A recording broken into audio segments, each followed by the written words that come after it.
বড় বড় global economic এক্সপার্টরা ভারতের অর্থনীতি নিয়ে একটা বড়সড় সতর্কতা জারি করছেন।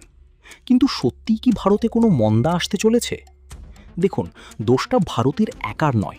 বিশেষজ্ঞদের মতে বিশ্বজুড়ে চলা ভূ রাজনৈতিক অস্থিরতা, সাপ্লাই চেইন ব্যাহত হওয়া এবং আন্তর্জাতিক বাজারে তেলের দাম বাড়ার প্রভাব ভারতের ওপরেও পড়ছে।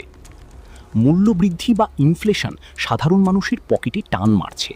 তবে আরবিআই বা রিজার্ভ ব্যাঙ্ক অফ ইন্ডিয়া পরিস্থিতি নিয়ন্ত্রণে রাখতে সুদের হার এবং অন্যান্য পলিসি নিয়ে প্রতিনিয়ত কাজ করে যাচ্ছে, যাতে টাকার মান ধরে রাখা যায়। তাই আতঙ্কিত না হই, এই সময়ে আমাদের নিজেদের সচেতন হওয়াটা জরুরি।